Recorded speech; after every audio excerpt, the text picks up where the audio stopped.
আমাকে রে আশেপাশে আমি দাদার মুখে গল্প শুনছি। আমার দাদা গল্প করছে যে তাড়াত গাড়ি, এদিকে একটা কি গাড়ি, তাড়াত গাড়ি, একটা পাগলা ছিল, নাম হলো হাবু পাগলা।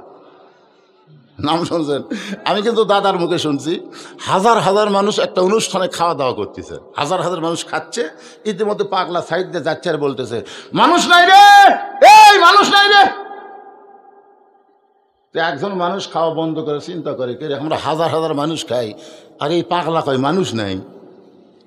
কাছে যায় বলতেছে, কে রে ভাই এই কথা তুই কেমনে কইলি? পাগলা বলতে, তুই কয়ে দেখ, তুই ক, তাহলে কয়ে দেখ, পিটন কাক কর। কিন্তু আমি কইছি, জনগণ কিছু মনে করেনি, কারণ আমি পাগলা। সবাই মনে করে পাগলে কি কয়, ছাগলে কি খায়, দেখ তাহলে তুই বলে দেখ তোর অবস্থাটা কি হয়। বলে, ভাই আমি বলবো না, তোর কাছে শুনবার চাই, তুই কেন কইলি? বলে, শুনে তো লাভ হবে না, দেখা লাগবে রে পাগলা, শোনা কথার দাম আছে। তো কেমনি দেখবো? তো সাইডে চ, সাইডে যাই দেখ। এই বগলের তলটা দেখতেছে 15-20 জন মানুষ, আর বাদ বাকি সব শিয়াল করতে। ভাই কি দেখলাম? যা দেখলি খালি দেখে আর তা বলিস না।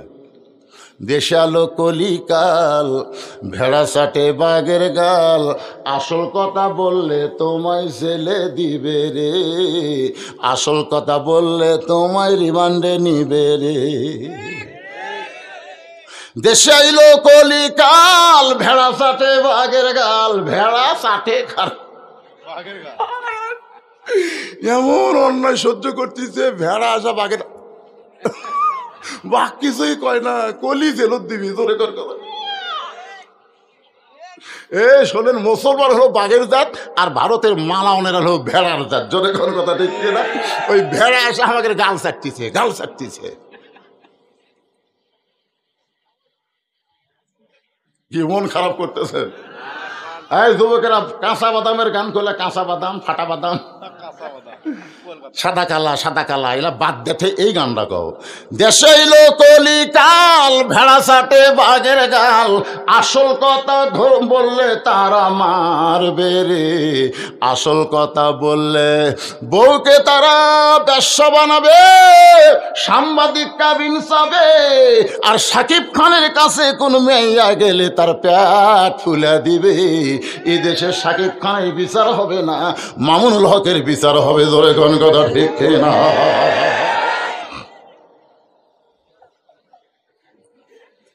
আল্লাহর বান্দার একটু মনোযোগ দিয়ে শুনবেন। ওমর ফারুক বলতেছেন, মা তারপরে কি বলো? মেয়েটা বলতে, শুধুমাত্র ঈমান গ্রহণ করার অপরাধে 12 বছর আমাকে জেলখানায় বন্দি করে রাখছে। আপনারা বলেন তো, মেয়েটার অপরাধ কি? শুধু ঈমান গ্রহণ করছে, চুরি করছে, ডাকাতি করছে, হিরোইন। আমাকে জয়পুরহাটের মোবাইল একজন মুয়াজ্জিন বলতেছে, হুজুর কেমন আছেন? আমি বললাম আলহামদুলিল্লাহ। মুয়াজ্জিন সাহেব তোমার খবর কি? কয় নাউজুবিল্লাহ। নাউজুবিল্লাহ কেন? বলে, হুজুর আজান দিচ্ছে, আকামত দিচ্ছে, কিন্তু ইমাম নাই। ইমাম নাই কেন? বলে, ইমামকে পুলিশ কয়েকদিন হলে খুঁজতেছে, তো ইমাম যে কোন জায়গায় লুকাছে হুজুর, আর আমরা ইমামই পাচ্ছি না। আমি বললাম, তোমাকে গ্রামের সবচাইতে খারাপ মানুষ হলো ইমাম। হুজুর যে কি কয়, আমাদের 5 পাড়ার মধ্যে ইমামের চাইতে ভালো মানুষ কেউ নাই, তাহলে তাকে পুলিশ খোঁজে কেন? মুয়াজ্জিন কয়, আমি তো জানি না। আরে জানি না, আমি আজান দাও, আকামত দাও, তোমার আকামত ইমাম হেরাবে যায়, আর ইমামকে পুলিশ খোঁজে, তোমাকে খোঁজে না। তদন্ত করে দেখো তো ইমাম কোন দল করে। কিছুদিন পরে মুয়াজ্জিন আমাকে বলতেছে, হুজুর ইমামের মারাত্মক দোষ আছে। বলে, সে দোষটা কি? বলে, ইমাম বিশ্বাস করে মসজিদ শুধু আল্লাহর না, গোটা বাংলাদেশ আল্লাহর। শুধু মসজিদ ভালো হবে না, গোটা বাংলাদেশকে ভালো করতে গেলে আল্লাহর কোরআনের দল করা ছাড়া উপায় নাই। ইমাম গোপনে গোপনে আল্লাহর কোরআনের দল করে। এই খবরটা কে যেন থানায় দিয়েছে, তখন থেকে পুলিশ ইমামকে খুঁজতেছে। তাহলে অপরাধ কি? আল্লাহর দল করলি। মেয়েটার সবচাইতে বড় অপরাধ হলো ইমাম গ্রহণ করেছে। শুধুমাত্র ঈমান গ্রহণ করার কারণে 12 বছর তাকে জেলখানায় বন্দি রাখছে। সকালবেলা 3টা করে চাবুক, বিকালবেলা 3টা করে চাবুক। জেলখানায় বন্দি করার পরে কিছু যে করে, এটা মামুন হককে দেখলেই বোঝা যায়। যে মানুষটা সিংহ শাবকের মতন ভাষণ দিয়েছে, সেই মানুষটা হাজিরা দিবার আসলে লাঠি ধরে হাসে। ধরে কোন কথা ঠিক না? সকালবেলা 3টা করে চাবুক, বিকালবেলা 3টা করে চাবুক মারছে। আমার দেহের এমন কোনো জায়গা নাই যে জায়গায় চাবুকের আঘাত লাগে নাই। আমির আল মুমিনিন, আপনি যখন রোম পারস্য দখল করলেন তখন আপনি ঘোষণা করে দিলেন মুসলমান কোনো রাষ্ট্র যখন দখল করবে ওই রাষ্ট্র তখন আল্লাহর কোরআনের আইনে চলবে। আল্লাহর কোরআন দিয়ে যখন কোনো রাষ্ট্র চলবে ওই রাষ্ট্রের জেলখানার কোনো দরকার পড়বে না। আমি রোমের জেলখানায় 12 বছর বন্দী ছিলাম। জেলখানার দরজা যখন মুক্ত হলো, আজকে 6 দিন হলে আমি আপনাকে খুঁজতেছি, কারণ আমার দাদা খ্রিস্টান, আমার বাবা খ্রিস্টান, যেই দেশে জন্ম নিয়েছে ওই দেশে সকলেই খ্রিস্টান। আমি একজন খ্রিস্টানের নারী মুসলমান হইয়া খ্রিস্টানদের কাছে কেমনে যাব, এই জন্য আপনাকেই খুঁজতেছিলাম। আমির আল মুমিনিন, আপনাকে যখন আমি পেয়ে গেলাম তাহলে এই দুঃখী মেয়েটাকে আপনি একটু আশ্রয় দিবে। ওমর ফারুক বললেন, মা আমি তোমাকে আশ্রয় দিবার তো পারবো না।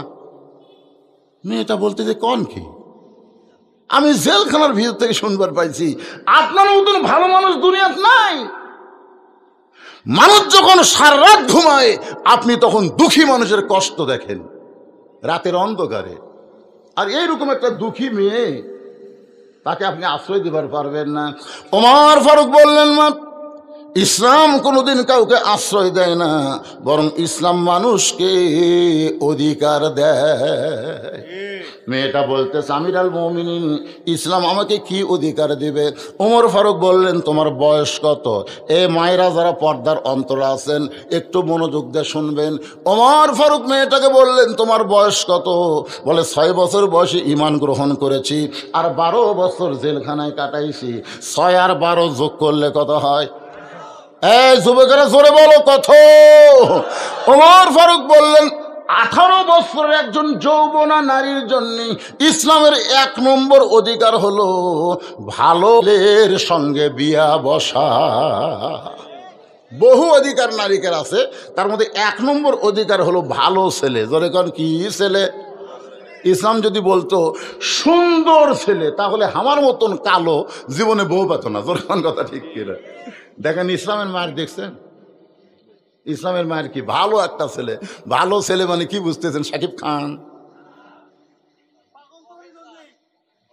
না না, আমি তো বলতেছি ভালো। হ্যাঁ, খেয়াল করে শোনেন, ভালো একটা ছেলের সঙ্গে তোমার বিয়ে বসার অধিকার আছে। ওমর ফারুক বললেন, এই মুহূর্তে তোমার কোনো অভিভাবক নাই, ভালো ছেলে খুঁজবে কেমনে? ভালো ছেলে কেমনে খুঁজবে? বাংলাদেশে ভালো ছেলে খোঁজে না, খালি মেয়া খোঁজে। জোরে কোন কথা ঠিক কিনা? শোনো, আমি একটা ভালো ছেলের খবর দিচ্ছি, দেখো তো ছেলেটা তোমার পছন্দ হয় কিনা। মেয়েটা বলতেছে, আমির আল মুমিনিন তাহলে বলেন তো সেই ভালো ছেলেটার নাম কি? ওমর ফারুক বললেন, ছেলেটার নাম হলো আব্দুল্লাহ, বয়স হলো 22 বছর, লম্বাই হলো 6 ফুট 2 ইঞ্চি, গায়ের রং ফর্সা, চাঁদ বরণ চেহারা, 6 লক্ষ হাদিসের হাফেজ, বাবার নাম হলো ওমর। আমি তোমাকে আমার আব্দুল্লাহর বউ বানায়া, তুমি আমার বৌমা হবে। আমি তোমাকে বৌমা বানায়া, জোরে কান কি মা? বৌমা বানায়া আমার বাড়িতেই তোমাকে অধিকার দিবার চাই। সুবহানাল্লাহ বলেন না? আচ্ছা, বেটার বউ আপনারা কি কন? কে রে যারা বেটাক বিয়ে করাছেন এখানে বাপ নাই, আপনার বেটার বিয়ে হয়নি, কি কন? দেখেন বৌমা, একদিন এক বুড়ে খালি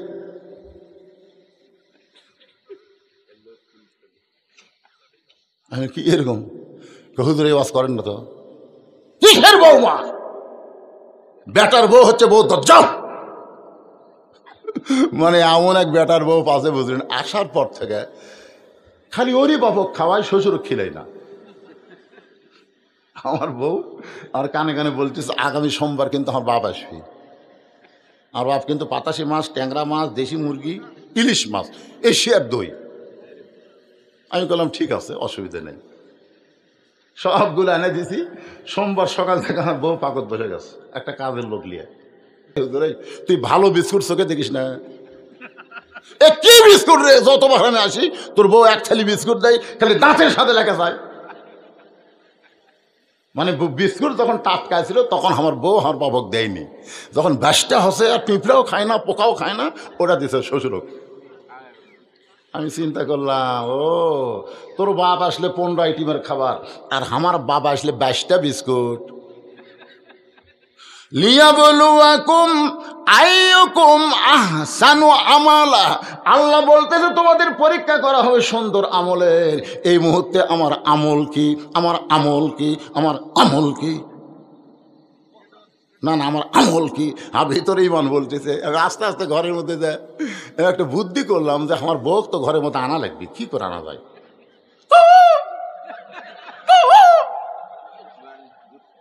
আমার বাপ খালি হাসতেছে, কিন্তু হুজুর আমার কুকুরের ডাক দেয় কেটে। আর বউ বুঝবার পরে দরজার কাছে আইছে, আর মুসকে হাসি দেখ। বউ যেই ঘরের মধ্যে গেছে আমি দরজা বন্ধ করে দিলাম, দরজা বন্ধ করে সিটকে লাগাই দিলাম। আমার আব্বা খাওয়া বাদ দেখায়, বুঝলো এই বুঝলো, বউকে ঘরের তোলা দরজা বন্ধ করলি কেন? আমি করলাম ইন্নাল্লাহ আমার সবেরিন। আব্বা একটু ধৈর্য ধরেন, আব্বা একটু ধৈর্য ধরেন। আমি এটি টুটি ধরলাম না, কেন হাত দিলাম যে তোর বাপ আসলে 17 আইটেম, আর আমার বাপক 22টা বিস্কুট। তুই যদি সকালবেলা মরিস, বিকেলে আমি বিয়ে কর্ম, কেউ ফতুয়া দিবি না। তোকে সকালে ছাড়লে বিকালে আমার বইয়ের অভাব হবে না। কারণ অনেক মেয়ে আমার ওয়াজ শোনা, আমার ভক্ত আছে, মাঝে মাঝে মোবাইল করে, হুজুর নবী যদি এত বিয়ে করে পরে আপনি 2টা পারেন না, তুই মরে গেলে তোকে ছেড়ে দিলে আমার বইয়ের কোনো অভাব নাই রে। কিন্তু আমার যে বাবক তুই 22টা বিস্কুট দিস, ওই বাবা যদি মারা যায় কিয়ামত পর্যন্ত কানবো, কিন্তু আমি আমার বাবা পাবো না। আল্লাহ কোরআনে বলেন, ওয়াকাযা রাব্বুকা আল্লা তা'বুদু ইল্লা ইয়াহু ওয়া বিল ওয়ালিদাইনি ইহসানা। সঙ্গে সঙ্গে বউ আমার পা ধরে বলতেছে, আর জীবনে ভুল করবো না, আজ থেকে আপনার বাপ আমার বাপ একই বাপ। আমি দরজা খুলে দিলাম। এরপর আব্বা কয়েক বছর পয়সা ছিল, আব্বা খানে আমার মাঝে মধ্যে কয়, বাবা ঘরের মধ্যে দরজা বন্ধ করে যে কি নেক আমল করছিস রে, হায় হায় রে, ওই আমলের কারণে তোর বউ আমার বৌমা হচ্ছে রে, তোর বউ আমার বৌমা রে। মাঝে মধ্যে এরকম নেক আমল করার দরকার, এ কথা কর না।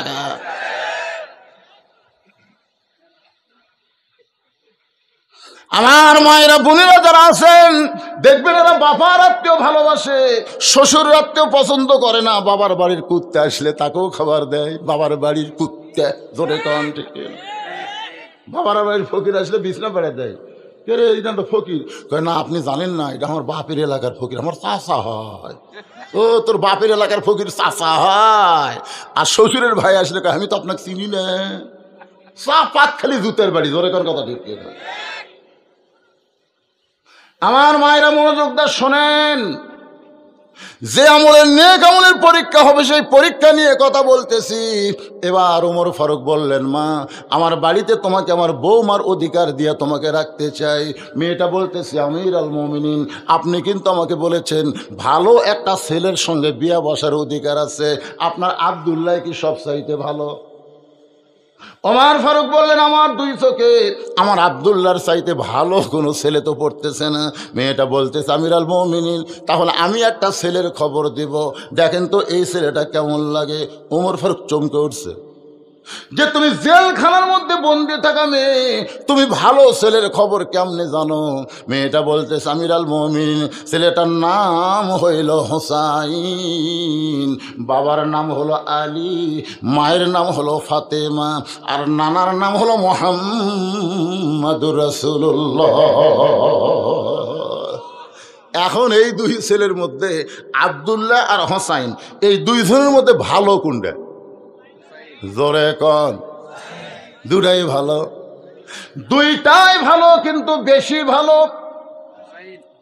ওমর ফারুক চোখের পানি বের করে বলতেছেন, মা সাইদুস শাবাবে আহলেল জান্নাহ হাসান ও হুসাইন রাদিয়াল্লাহু তাআলা আনহুমা, জান্নাতি যুবকদের সরদার হবে হাসান হুসাইন। আমার আব্দুল্লাহর চাইতে হুসাইন কোটি কোটি গুণ ভালো। তুমি এটা বলতেছে, হুসাইনের মতন ভালো ছেলে থাকতে আপনার আব্দুল্লাহর সাথে বিয়ে বসবো কেন? আপনি তো বলেছেন ভালো একটা ছেলের সঙ্গে বিয়ে বসার অধিকার আছে, তাহলে হোসাইনের মতন ভালো ছেলে থাকতে আপনার আব্দুল্লাহর সঙ্গে বিয়ে বসবো না। ওমর ফারুক মেয়েটাকে নিরাপদ আশ্রয় দিয়া পরন্ত বিকেল বেলায় হজরত আলীর দরজায়, আসসালামু আলাইকুম ইয়া আহলাল বাইত, আম্মা সাইলা ফালা তানহার। হযরত আলী চমকে গেল, হযরত আলী চমকে গেছে। এই গল্প করা চলবে না, যায় মিডিয়া ম্যানেরা গল্প না, যায় সাইডে বসে থাকো তো। মানে এরা তো আমার ওয়াজের হাফেজ, বোঝেন না? আমি কোন কথা কুড়ি থেকে শুরু করবো এটা মুখস্থ হয়ে গেছে। তোমরা গল্প করলে চলবি, তাই জনগণ এমনি তোমাকে ক্যামেরার কারণে খেপে আছে, গল্প করো না বাজান সোনার স্থানেরা। আল্লাহর বান্দার খেয়াল করে শোনেন, আম্মা সাইলা ফালা তানহার কোরআনের আয়াত। এই আয়াতটা আল্লাহ ফকিরকে উদ্দেশ্য করে নাজিল করেছে। আসলে ফকিরকে, আসলে ফকিরকে কথা কয় না, আমরা ধনী লয়, আমরা ফকির। আরে বাবা, হযরত আলী দরজা খুলে বলতেছে, আমিরুল মুমিনিন, আপনি ফকিরের আয়াত কেন তেলাওয়াত করলেন? ওমর ফারুক বলে, আলী রে, জীবনে কোনোদিন ঘটকালি করি নাই, আজকে প্রথম ঘটক হয়ে তোমার বাড়ির দরজায় তোমার হোসেনের ব্যাপারে আমি একটু ঘটকালি করতে চাই। হযরত আলী বলতেছেন, আপনার মতন মহান ব্যক্তি যখন ঘটক হবে তখন পাত্রী অবশ্যই ভালো হবে। ওমর ফারুক বলতেছে, ১ নম্বর গুণ হচ্ছে ৬ বছর বয়সে ইমান গ্রহণ করছে। কয় বছর? ২ নম্বর গুণ হলো ১২ বছর ইমানের পরীক্ষা দিয়েছে। ইন্নাল্লাযীনা ক্বালু রাব্বুনাল্লাহু সুম্মা ইসতাকাম। ৩ নম্বর গুণ হলো আমার আব্দুল্লাহকে পছন্দ করে না, আমি সেই মেয়েটার সঙ্গে তোমার হোসেনের ব্যাপারে ঘটকালি করতে চাই। আলী মুসকে মুসকে হাসার কয়, আমি মনে মনে এমন একটা মেয়ে হোসেনের জন্য খুঁজতেছিলাম। সুবহানাল্লাহ কবেন না? আপনারা বলেন তো, দেখে দেখে খোঁজা না মনে মনে খোঁজা, কোনটা ভালো? এক ছেলের বাপ বলতে, হুজুর এ পর্যন্ত 19টা দেখছি, এখনো পছন্দ হয়নি। আমি বললাম, কে ভাই আবার বিয়ে করবে? হুজুর আপনি বোঝেন না, আমার জন্য না তো, আমার ছেলের জন্যে। তো কিভাবে দেখলেন? লাড়াছাড়া দেখছি হুজুর, লাড়াছাড়া দেখছে, মেয়ের হাত ধরে টিপতেছে আর বলতেছে, মা তোমার নাম কি মা? কোন স্কুলে পড়ো মা? মানে এরকম 19টা মেয়ে লাড়তে লাড়তে বুড়া লুচ্চা হয়ে গেছে। ধর এখন কি হয়ে গেছে, ওই আরো লাড়বি, বেটাক বিয়ে দিবি না, ওই লাড়ার একটা ধান্দা তুলছে। কি ধান্দা? বুড়া কিরে তো খাড়া হয় না, খালি লাড়া। ধরে কর, এ কথা বোঝেন না কেন? বুঝতেছেন না কত বড় খারাপ বুড়া? আপনারা কি মনে করছেন দেখে শোনা বিয়ে করানো যাবে না? আমার এলাকার এক ছেলে বিয়ে করবার যায়, বিয়ে করে তার বাপ বিয়ে করছে। তার মানে কি, বিয়ের আগে বেটার জন্যও তা বাপের জন্যও তাই। জোরে কোন কথা ঠিক না? লাড়িচ্ছে, দেখি তো মা তোর কোন পক্ষের মা হয় এটা? বিয়ে করানোর পরে তোর বৌমা হবে, তার আগে কেউ না। জোরে কথা কন না ভাই? হযরত আলী বলতেছেন, মনে মনে এমন একটা মেয়ে খুঁজতেছিলাম। ওমর ফারুক বলে, আলী রে, তাহলে আল্লাহ আমার ঘটকালি কবুল করেছে। এই বলে 2 জন যখন কোলাকুলি করতেছে, এমন সময় হোসেন ঘর থেকে বের হয়ে বলে, ও 2 মুরব্বী, আপনার 2 জন যেইভাবে কোলাকুলি করতেছেন মনে হয় বিয়ে আপনারাই করবেন। ওমর ফারুক রাস্তা দিয়ে গেলে শয়তান কয়দিন যায় না? সেই হযরত ওমরের চেহারা রক্তের মতো লাল করে বলে, হোসেন, আমরা যে 2 জন তোমার মুরব্বী, আমাদেরকে তুমি কি মুরব্বী মানো না? হোসেন বলতেছে, আপনার 2 জন মুরব্বী আমি জানি, সম্মান করি, কিন্তু আসল মুরব্বী হিসাবে কেবল মাত্র আমার নানাকেই মানি। একমাত্র নানা ছাড়া এই দুনিয়ার কাউকে পুরাপুরি মানা যাবে। এই জন্য আল্লাহ বলেছেন, কুল, হে রাসূল আপনি বলেন, ইন কুনতুম তুহিব্বুনাল্লাহ ফাত্তাবিউনি। আজকে খালি এই যে মানা বেশি হয়ে গেছে। আগে তবলিগের 1 মুরব্বী ছিল, কয় মুরব্বী? এখন 2টা হচ্ছে, একটা এতাতি, একটা অজাহাতি। আই রে মারামারি ভাই, একসাথে আমি চিল্লে দেওয়া দেখছি। এখন 2 জন 2 গ্রুপত গেছে, একজন আলিমের গ্রুপত গেছে, আর একজন এতাতে আগের গ্রুপত আছে। ও রে কাফের, খালি বেশি মুরব্বী মানার কারণে আমাকে বাংলাদেশে কাদরিয়া, চিশতিয়া, নকশবন্দিয়া, মুজাদ্দিদি হয়ে গেছে। জোরে কোন কথা ঠিক কি না? এত তরিকা লাগবে না, তরিকা মাত্র একটা। জোরে কোন কয়টা? আল্লাহর হুকুম আর নবীর তরিকা। এ তোর আলাদা আলাদা তরিকা বানানোর পারমিশন কে দিল রে? জিকিরের মধ্যে চিশতিয়ার তরিকার জিকির, চিশতিয়া চিশতিয়া আর মুজাদ্দিদ এটা কি কয় মোজাদ্দে দিয়ে, এটা কাদরিয়া।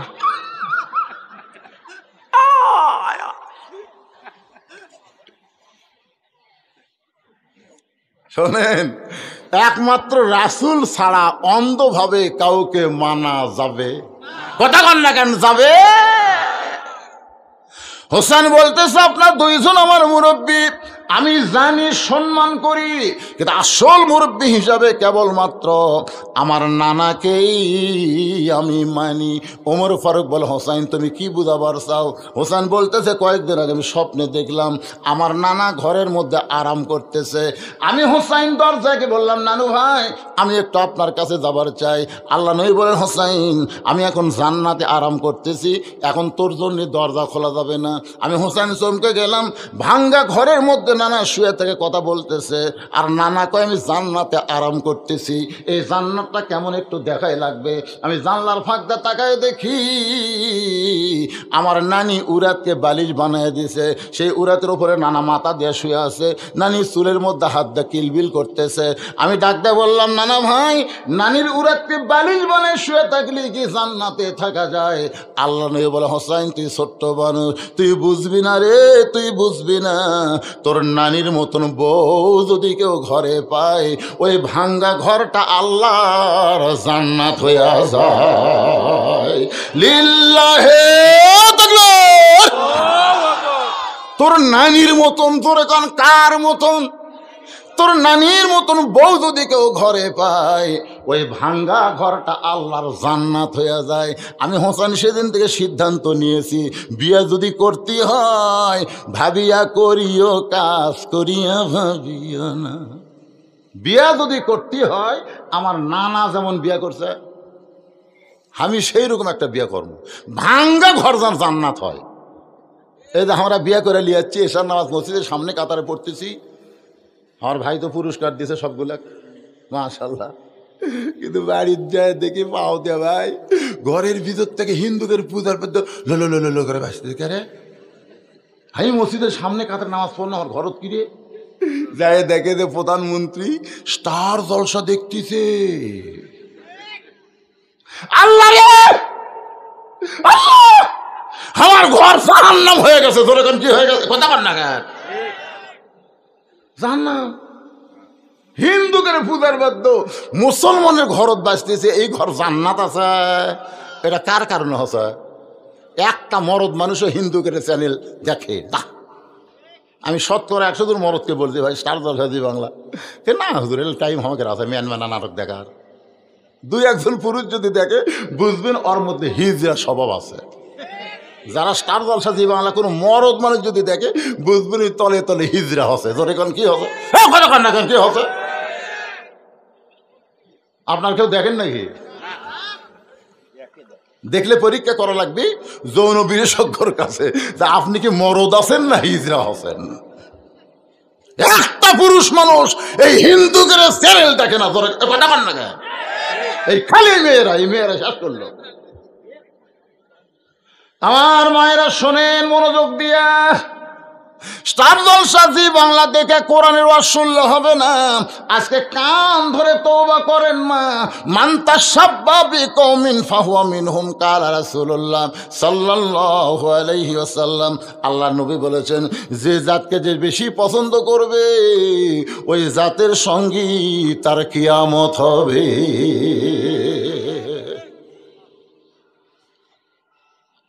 হোসেন দৌড়ে গিয়া বাবার আঙ্গুল টানে ধরছে, এই আঙ্গুল ধরে বলতেছে বাবা আপনি সত্যি করে আমিরুল মুমিনের সামনে বলেন তো আমার মা আপনার কেমন বউ ছিল বলেন। হযরত আলী বলতেছে হোসেন রে তোর মা তো জান্নাত রে। তো বলতেছে আব্বা আপনি যদি ভালো বিয়ে করে পারেন, না না যদি ভালো বিয়ে করে পারে আমি পারি না।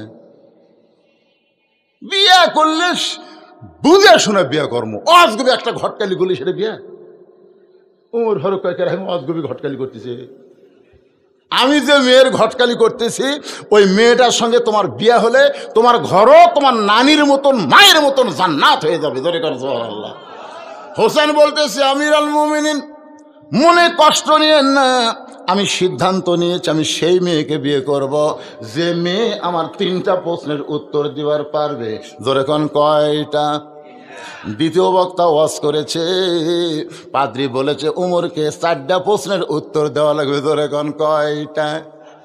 আব্দুল্লাহ ইবনে আব্বাস উত্তর দিবে, কিন্তু উত্তর দেওয়ার আগেই কিন্তু বক্তার ওয়াজ শেষ হয়ে গেছে। কোন কথা ঠিক কি না? যতক্ষণ আমরা পেঁচাল ফেললাম সেখান থেকে আধ ঘন্টা দ্বিতীয় বক্তাকে যদি দিবার পারতাম, তাহলে 4টা প্রশ্নের উত্তর শুনলে আমাকে মনটা বড় ভালো হতো। জোরে কোন কথা ঠিক কি না? দ্বিতীয় বক্তার ওয়াজ আমিও দিবার পারবো উত্তর, কিন্তু আমি দিলে আমার বাপজান মন খারাপ করবে। এই জন্য এখন যে 3টা প্রশ্ন, হোসাইন বলতেছে আমি সেই মেয়েকে বিয়ে করব যে মেয়েটা 3টা প্রশ্নের উত্তর দিবে। ওমর ফারুক বল, হোসাইন তুমি কি 3টা প্রশ্ন করবা? হোসেন বলতেছে যাকে বিয়ে করব তার সামনে প্রশ্ন আউট হবে, অন্য কোন মানুষের সামনে প্রশ্ন আমি বলবো না। ওমর ফারুক বলে, আলী রে, তোমার হোসেন যে 3টা প্রশ্ন করবে এই বিষয়ে তোমার ধারণা কি? আলী বলতেছে জীবনের প্রথম শুনলাম। ওমর ফারুক বলে, আমিও জানি না, তুমিও জীবনের প্রথম শুনলা, তাহলে মেয়েটা উত্তর দিবার পারবে না।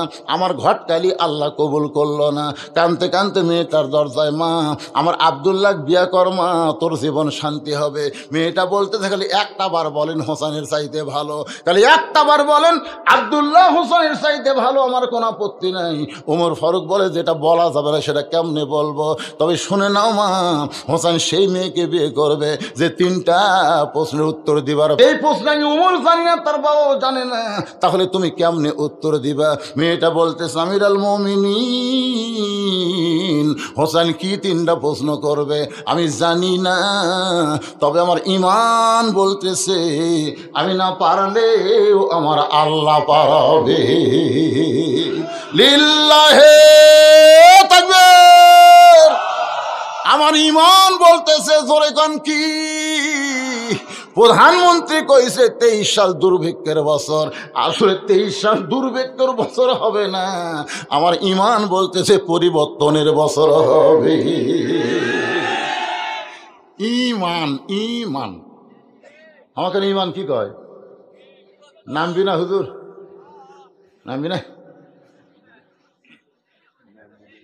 নামবি না হুজুর?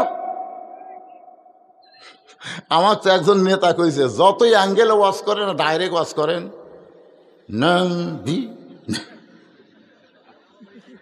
আমি নেতার কাছে বললাম ভাই একটু সাইডে চলেন, আপনাকে একটা গল্প শুনে। কি গল্প হুজুর? শোনেন। 5 তলা তুটে 1.5 লাখ টাকার খাট আর 12,000 টাকার কম্বল ওরে তামানে রাত 9টার সময় গাঁত দিয়ে বলতেছে আমার বাড়ি আমার ঘর আমাক নামাইকে। এই কথা বলে লোকটা শুইছে। 3টার সময় আল্লাহ একটা ভূমিকম্প দিছে, এমন ভূমিকম্প দিচ্ছে ভয়ের ঠেলা আমি নামছে ঠিকই, কিন্তু কম্বলের মধ্যে লুঙ্গিটা আছে ওটাও পরার টাইম পায়নি। ফেরেশতা বলতেছে আল্লাহ ই কলো নামবি নামাইকে, আর তুমি তাকে ন্যাংটা করে নামালে। আল্লাহ বলতেছে যারা ক্ষমতার অহংকার করে নাম্বার চায় না তাদেরকে আল্লাহ মাঝে মধ্যে এভাবে ন্যাংটা করেই নামায়। জোরে কোন কথা ঠিক কিনা? এই জন্য আমার সঙ্গে ইমানের দাবিতে সকলে পড়েন তো ইজ্জুমান তাশা, পড়েন তো ইজ্জুমান তাশা ওয়াতুযিল্লুমান তাশা বিয়াদিকাল খায়র ইন্নাকা আলা কুল্লি শাইইন কাদির। সম্মান দেয়া 5 তলায় তোরা মালিককে, আবার অপমান করে ন্যাংটা করে নামানোর মালিককে, ভালো মন্দর মালিককে, সমস্ত ক্ষমতার মালিককে। মেয়েটা কি বলতেছে? আমার ঈমান, আমার ঈমান বলতেছে হোসেন কি 3টা প্রশ্ন করবে আমি জানি না, তোমার ঈমান বলতেছে আমি না পারলে আমার আল্লাহ পারাবে। সঙ্গে সঙ্গে হযরত ওমর মারছে দৌড়, এক দৌড়ে হযরত আলীর দরজায়। আলী দরজা খুলে বলতেছে আমির আল মুমিনিন। কিছুক্ষণ আগে কানতে কানতে চলে গেলেন, আবার কেন আইছেন? ওমর ফারুক বলতেছে তারিখ করব। হোসেন বলে কিসের তারিখ? বলে রে বিয়ে করার তারিখ না রে, তুমি যে 3টা প্রশ্ন করবা এই 3টা প্রশ্নের উত্তর দিবার পারবে কি পারবে না তারই তারিখ। আলী বলতেছে আপনি কি পাগল হচ্ছেন? যেই প্রশ্ন আপনিও জানেন না আমিও শুনিনি, আর সেই প্রশ্নের উত্তর ওই মেয়ে দিবে? ওমর বলতেছে আলী ভাই মেয়েটা এমন একটা মারেফতের কথা কছে রে যে আমি না পারলে আমার আল্লাহ পারাবে। আর এই কথাটা বলেছে ইমানের দাবিতে। কিসের দাবি? ইমানের দাবি যদি কুরবানি হয়, সেই দাবি ঘরে বসে থাকা নয়। বসে থাকবেন? ইমানের দাবি হলো কিছু বিনিময়, সেই বিনিময় যদি যে জুলুম হয়। ইমানের দাবি হলো কিছু বিনিময়, সেই বিনিময় যদি কলিজার ঘাম হয়। সেই ঘাম দিতে যেন তৈরি থাকি, ওগো দয়াময় আমার আল্লাহ দয়াময়। ইমানের দাবি হলো অগ্নিশিখা, বাতিলের বিরুদ্ধে জ্বলতে শিখা। ইমানের দাবি হলো অগ্নিশিখা, বাতিলের সঙ্গে আপোষ করা। দরকার আপোষ করা, দরকার হলে জীবন দিব, কিন্তু ঈমান দিব। এই স্লোগানের সাথে কারা কারা একমত? আল্লাহ হাত তুলে দেখান তো। দরকার হলে জীবন দিব, কিন্তু ঈমান দিব।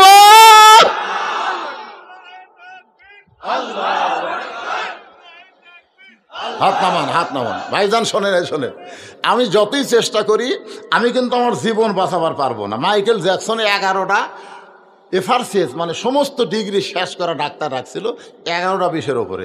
150 বছর বাঁচবি। কয়শো বছর? মানে যখনই কিছু হবি সাথে সাথে পরীক্ষা হবে। একটা কম্পিউটার সব সেট করছে, মাত্র 49-এর মধ্যে আজরাইল আল্লাহ পাঠিয়ে দিচ্ছে, যা তুমি ডাক্তার সেট করছে। মাইকেল জ্যাকসন রে প্রতি মাসে ডাক্তারের বেতন দিচ্ছিল বাংলাদেশের টাকায় 70 থেকে 80 লাখ টাকা। সেই জ্যাকসন 49 বছরই মরে গেছে। তার মানে আমরা যতই চেষ্টা করি জীবন বাঁচাবার পারবো না, তবে একটু চেষ্টা করলে আমরা ঈমান বাঁচাবার পারবো। তো যেটা চেষ্টা করে বাঁচান দেবি সেটা চেষ্টা করেন, যেটা বাঁচানি যাবে না তার পাশে আমাকে এত ধান্দারে ঘাড় কাজ করে দেখতেছেন। কি দেখতেছেন ভাই? 12 তলা হসে ইঞ্জিনিয়ার করছে, আরো 3 তলা তোলা যাবে। 2 কান্দে 2 ফেরেস্তা কয় শয়তান রে, উপর দিকে চাড়া যা দেখে আমাকে কষ্ট হয় না কেন? মাজার লাঠি দিয়া কয় ভিত মজবুত আছে তো? এই বিল্ডিং কিন্তু 100 বছর টিকসই হতে হবে, ভিত কি মজবুত আছে? আল্লাহ কয় তোর মাজার ভিত ভেঙে গেছে শালা, ঘরের ভিত দেখতে তুই পাগলা হয়েছ। আমি হচ্ছি বগুড়ার। শোন, আপনারা কোন জায়গার? আমি বগুড়া তোয়াজ করতেছি, আমার বগুড়া তোয়াজ করে দেয় না ভাই। ভাই দেখি ভাই পাইছে আল্লাহ জানে রে, একেবারে দেয় না। না আমি লিখছি কিন্তু দিচ্ছে না। গত 14 তারিখ আমার রেলগেটে মাহফিল আসলো, ওরা গেছিল, অনুমতি দিবি না? বগুড়ার সমস্ত প্রশাসক বলছে বদলি ছাড়া বক্তা নাই। তাই হুজুর তো কিছু কয় না মানে অ্যাঙ্গেলে এমন মার দেয় কলিজার মতো ঢোকে। মানে আমি একটাই বক্তা, চিল্লি করে ওয়াজ করি না, হাসাতে হাসাতে কাম সারি। ধরে কোন কথা ঠিক না, চিল্লি ফাটাফাটি আমার কাছে নাই, হাসির মধ্যে মার হবে।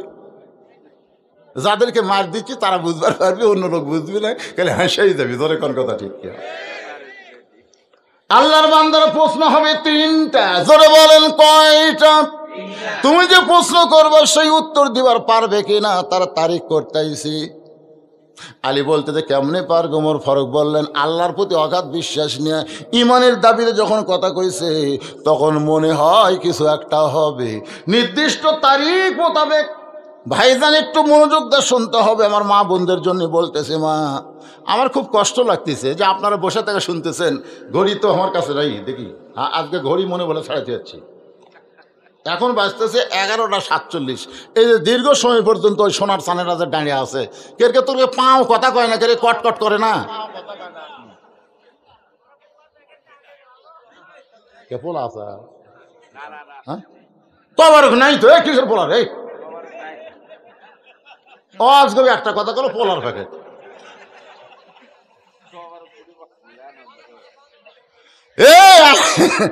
আপনার তোমারও কিন্তু নাই।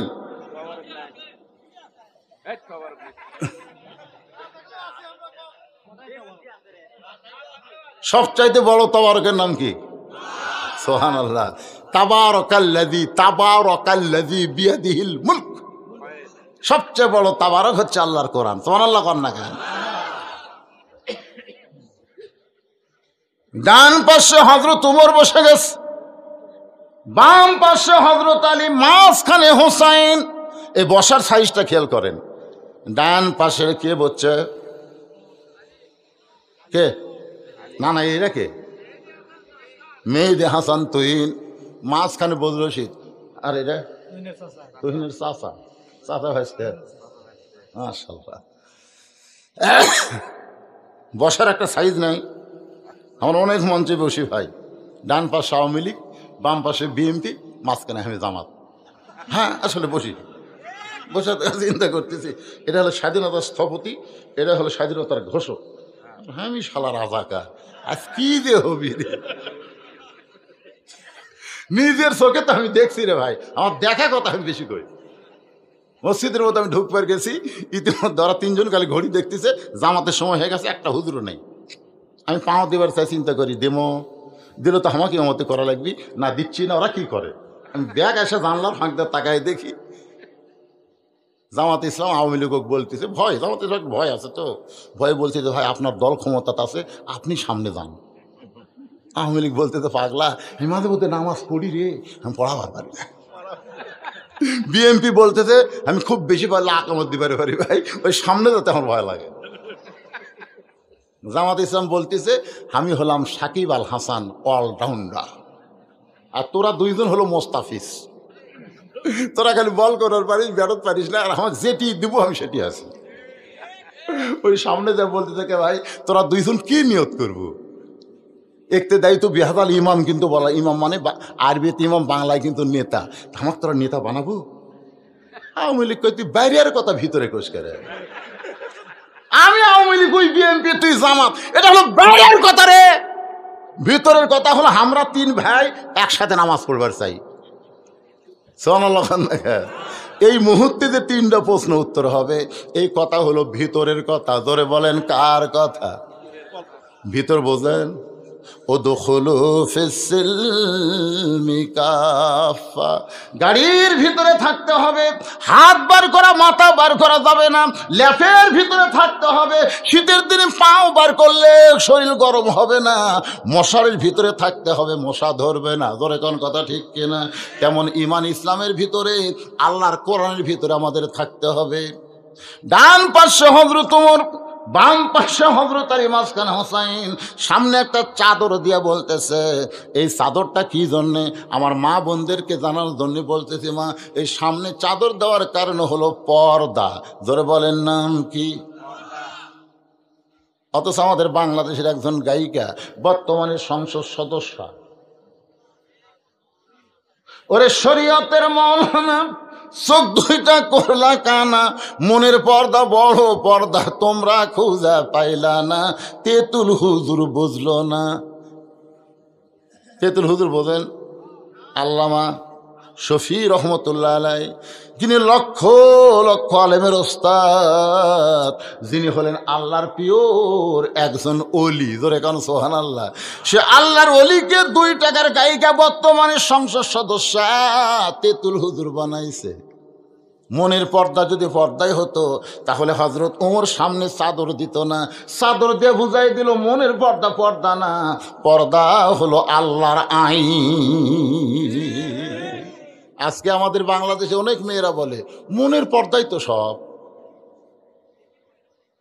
বলে না? অনেক মেয়েরা বলে, কিন্তু আর মায়েরা বলতেছে, মা শোনেন, মনের পর্দা পর্দা নয়, অকরনা ফি বুয়ুতিকুন্না ওয়ালা তাবাররুজনা তাবাররুজাল জাহিলিয়াতিল উলা। মায়েরা শোনেন। এবার ওমর ফারুক বলতেছে, হোসাইন এখন তুমি 3টা প্রশ্ন শুরু করো। এবার হোসাইন দাঁড়িয়ে বলতেছে, রে মেয়ে তুমি একলা একলা বসে আছো, তাই বলে মনে করো না তুমি একলা হয়ে গেছ।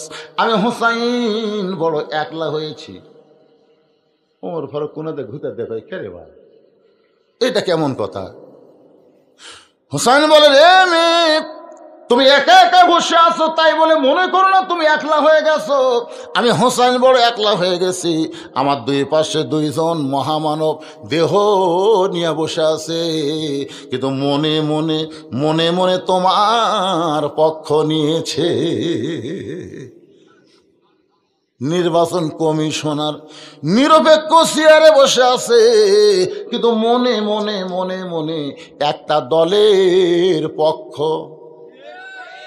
প্রশাসনের কর্মকর্তা নিরপেক্ষ চেয়ারে বসে আছে, কিন্তু মনে মনে মনে মনে একটা দলের পক্ষ নিয়েছে। হজরত আলী আর ওমর ফারুক কিন্তু এই সাইডে বসে আছে, মনে মনে কিন্তু হোসেনের পক্ষে নাই, মনে মনে পক্ষ নিয়েছে কার? মেয়েটা জিতুক, তাহলে আমার ঘটকালি আল্লাহ কবুল করবে। হযরত আলী মনে মনে চিন্তা করে, মেয়েটা যদি উত্তর দিবার পারে তাহলে আমার পছন্দ করা ছেলের বউ আমি পাবো। তাহলে এই দুইজন মহামানব দেহ নিয়ে বসে আছে কোন সাইডে? হোসাইনের কাছে, হোসাইনের কাছে, আর মনে মনে মেয়েটার পক্ষ নিয়েছে। আপনারা বলেন তো দেহের জোর বেশি না মনের জোর বেশি? দেখবেন আমার মতন জুয়ান তাগড়া একটা মানুষ একটা তেলা পোকা থেকে দৌড় মারে, আবার চিকন চাকন একটা মানুষ বিষাক্ত সাপ নিয়ে খেলা করে। এটা কিন্তু দেহের জোরে না, এটা হলো মনের জোর। বর্তমানে বাংলাদেশের মানুষের দেহের জোর আছে, কিন্তু মনের জোর একেবারে। একটা গল্প করবার গেলেও চারিদিকে তাকায়, একটা গল্প করবি আগে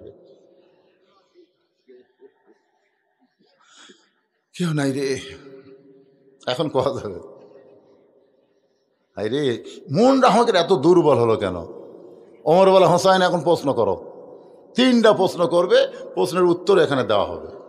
তার আগে আপনার ঘড়ির দিকে তাকায় দেখেন, আমি কিন্তু কম ওয়াজ করি না, আরও কর্ম, অসুবিধা নেই। আপনার বসে থাকবেন আমার এলাকার মানুষ, আর আমি আপনাকে থুইয়া চলে যাবো, সে বক্তা আমি না। কিন্তু আমার বাবা যে তুহিন, বাবা করে করলাম, কয় বছর বয়স হতো বাবা? হ্যাঁ 38 বছর, আমার লাতির বয়স। যাই হোক, বাবি খোলা। এই যে মাদ্রাসা করছে, উনি একটা কথা বলছে, আমি কিন্তু এরকম মাদ্রাসা করছি। আর মাদ্রাসা দেখছেন, আমি ওইরকম 200 শতক জায়গা, এখন 200 শতক হয়েছে, আগে ছিল 6 শতক, সে থেকে হতে 200 শতক মসজিদ মাদ্রাসা ইতিমখানা করছি। এই আপনাকে যা টাকা দেন, এই টাকা লিয়ে যায় আমি ওরকম দেই। আমার মাদ্রাসা কারো কাছ থেকে 1 টাকা দান সদকা নেওয়া হয় না, কিন্তু আমি তো আপনাকে টাকাই দিই, এটা মোটামুটি আপনারা সব পান। কিন্তু আমার বাবাজি যে কথাটা বললো, যে এককভাবে কোনো জিনিস চলালে সেই জিনিসের বরকত কম হয়। কথাটা বুঝলেন না? আপনাকে আমি বুঝাচ্ছি। এই তো মনে করেন এক জায়গাতে একটা কবর আছে, আর এক জায়গায় 10টা কবর আছে। 1 কবর আর 10 কবর। আল্লাহ রাসূল কিন্তু জান্নাতুল বাকি যখন নির্মাণ করলেন, তখন সাহাবের বলেন, হুজুর এই জান্নাতুল বাকি গোরস্থান নির্মাণ করার কারণ কি? রাসূল বললেন, শোনো, মনে করো যে আমাকে বাতাস করার জন্য বেলাল পাকা হাতত লিছে, আমাকে বাতাস করবে, আমার শরীর গরম ঘামে গেছে, কিন্তু আমার পাশে আবু বকর ওমর আছে, ওই দুইজনকে কিন্তু বাতাস করার নিয়ত নাই, কিন্তু আমি রাসূলকে বাতাস করার কারণে ওরা দুইজন আমার কাছে আছে বলে ওরাও বাতাস পাবে। ধরে কোন ঠিক কিনা? তো একই জায়গায় যখন বহু কবর থাকে, কোনো কবর যদি আল্লাহ রহমত বর্ষণ হয়, অন্য কবরও রহমতের কিছু অংশ পায়। তো এককভাবে মাদ্রাসা না চালায়, মসজিদ না চালায়, সকলে মিলে, উনি হয়তো মেন ভূমিকা পালন করবে, কিন্তু আপনারা সকলে মিলে যদি মাদ্রাসা চালান, সকলের নজর পড়বে, সকলের মহব্বত হবে, তখন মাদ্রাসায় ছাত্রের কোনো অভাব হবে না, মাদ্রাসার উন্নয়নের বরকতের কোনো অভাব হবে না। জোরে কোন কথা ঠিক কিনা? এই হিসাবে আমার বাবাজি যে কথা বলেছে, আমি সেই কথার তালে আপনাদের বলতেছি, এই মাদ্রাসার পক্ষে কি আপনারা আছেন? কারা কারা আছেন? আল্লাহকে একটু 2 হাত তুলে দেখান তো বাজান। হাত তোলেন রে, হাত তোলেন, লিল্লাহি তাকবীর, হাত নামান। এই 2 হাতে আপনারা যদি পারেন, অল্প হোক বেশি হোক, একেবারে যাদের বাপ মা চলে গেছে, এই মাদ্রাসায় একটা কোরআন শরীফ দিবেন। যে হুজুর আমার বাপ মা রোহের মাখরাতে এই 3 মাদ্রাসায় আমি একটা কোরআন শরীফ 500 টাকা দিলাম, আপনি 500 টাকা দিবেন, একটা কোরআন শরীফ দান করার সওয়াব আল্লাহ আপনার বাপ মার কবরে দিয়ে দিবে। যদি কোরআন শরীফ দেওয়ার মতো টাকা না থাকে, 100 টাকা 200 টাকা, যিনি যা পারবেন আল্লাহর রাস্তায় এই মাদ্রাসায় একটু দান করেন। দেখি তো আপনারা আসলে 2 হাত তুলছেন, এরা মনের টাকা তুলছেন না ঝাঁকিয়ে তুলছেন? পকেটের দরকার টাকা আছে, আমার দাবি আছে, টাকা থাকে যদি না দেন, ওই টাকা আপনার ডাক্তারি খাবি, হুন্ডালে অ্যাক্সিডেন্ট করে 10,000 টাকা গচ্চা যাবে। ভালো হুন্ডা ভেঙে গেছে, ঠ্যাং একটা নেই, কি করবেন? তার সদকা তো তারুদ্দুল বালা, দান সদকা করলে সমস্ত বালা মুসিবত আল্লাহ দূর করে দেয়। 500 টাকার একটা লোক নাই করে, বাপ মা মারা গেছে তার রুহের মাফরাতে কোরআন শরীফ 500 টাকা দেবে না, লগত এরা বাকি হবি না, লগত। হ্যাঁ লিয়ে আসেন বাবা, লিয়ে আসেন। আমি বাকি আদায় করি না, বলে বাকি দোয়া আমি করে ফেল না, বাকি দোয়া বাকি করা লাগে। এক নেতা 1 লাখ টাকা দিচ্ছে, দোয়া করতে করতে হুজুরের গলা বসে গেছে, পরের বছর যায় শুনে এখনো টাকা দেয়নি। তখন কে রে, কি দোয়া হলো রে, গত বছর দোয়া করে গেলাম, মাশাআল্লাহ। আল্লাহ একজন কোরআন বাবদ 500, আরেকজনে 1000 টাকা 2টা কোরআন বাবদ করছে দান, আরেকজন আল্লাহ কোরআন শরীফ বাবদ 500 টাকা দান করছে, আরেকজন কোরআন বাবদ 500, আরেকজন কোরআন বাবদ 500, আরেকজন কোরআন বাবদ 500, আরেকজন আল্লাহর কোরআন বাবদ 500 টাকা দান করেছে আল্লাহ, আরেকজন 100 টাকা দান করে 200 টাকা দান করছে আল্লাহ, আরেকজন যা পারেন 100 200 যে যা পারেন আল্লাহর রাস্তায় দান করবেন। মাত্র 5টা মিনিট আদায় করার পরে আমি আবার আলোচনায় ফিরে যাবো। ভাইজান, আল্লাহ এই মাদ্রাসা কিয়ামত পর্যন্ত কবুল করো। শ্বশুরের 200 টাকা দান করছে, আল্লাহ কবুল করে। একদিকে তুলে আর একদিকে লিয়ে দেবি, জোরে কোন ঠিক কিনা? বর্তমান নিশাখোর, ইয়াবাখোর, হিরোইনখোর ছেলের বেশি। নিশার তালত পড়ে যদি ব্যাগ লে টাকা তুলে আরেকদিকে যায়, এজন্য আপনাকে বিশ্বস্ত লোক দেওয়া লাগবে বাবা, ব্যাগও গুনে দেওয়া লাগবে। আজগবি একদিকে টাকা তুলবার দেওয়া যাবে না, বুঝলেন না? এই আসেন আসেন, কে পারেন 500 টাকা বাপ মার কবর, মাশাল্লাহ মাশাল্লাহ। হ্যাঁ 1000 টাকা দিছে, আরো 1000 দিবে। আমার ভাইয়ের নাম কি রে? শফিকুল ইসলাম। 2000 টাকার নগদ 1000 টাকা দান করেছে, আরো 1000 টাকা দান করবে। আল্লাহ দানকে কবুল করেন, আল্লাহ নেক নিয়ত নেকাজা পড়া করেন। কোরআন শরীফ বাবদ 500 টাকা, যারাই 500 টাকা দান করতেছেন আমি দোয়া করে দেই, বাপ মা যদি জীবিত থাকে হায়াত দারাজ করো, যদি বাপ মা কবরে যায় এই কোরআন দানের কারণে বাপ মার কবরকে আল্লাহ তুমি জান্নাত বানায় দাও।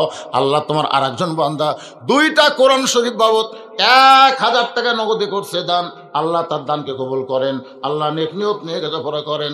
আল্লাহ তোমার একজন বান্দা কোরআন শরীফ বাবদ এতিম মাদ্রাসায় 500 টাকা দান করে দিল, আল্লাহ দানকে কবুল করেন। যে নিয়তে দান করছে আল্লাহ নেক নিয়ত নিকাশা কবুল করেন, আল্লাহুম্মা আমিন। কেউ যদি মনে করেন হুজুর আমি এখন পারবো না, এতিমদের জন্য 1 বস্তা চাল দিবেন, 50 কেজির 1 বস্তা চাল। কেউ যদি বলেন হুজুর আমি 1টা বস্তা চাল দেবো, হুজুর আমার এত সম্পদ আল্লাহ দিছে, সেখান থেকে এতিমদের জন্য 1 বস্তা চাল দিলাম, এতিমদের লালন পালন করেন। আল্লাহ নবী বলেছেন শিশুকালে মইরা গেছে মা, গর্ভে থাকতে মরছে পিতা, চোখে দেখলাম না, কে করিবে লালন পালন, কে দিবে সান্ত্বনা, এই দুনিয়ার বড় এতিম নবী ছিলেন একজনা। টাকা আদায়ের কথা শুনে অনেকে উঠে চলে যাচ্ছে, হায় হায় রে, আরে আপনি টাকা না দিলেও মাদ্রাসা চলবি রে পাগলারা, কিন্তু আপনার চলবে কি করে? শোনেন চলবে কি করে শোনেন, আল্লাহর আমি যদি আল্লাহর বান্দা না হই আল্লাহর কোনো ক্ষতি হবে? কারণ আমার মতন বহু বান্দা আল্লাহর আছে না নাই, কথা কন না আছে না নাই, কিন্তু আল্লাহ আমার না হলে আমার শেষ রে, কারণ আমার আল্লাহর মতো তার কোনো আল্লাহ নেই।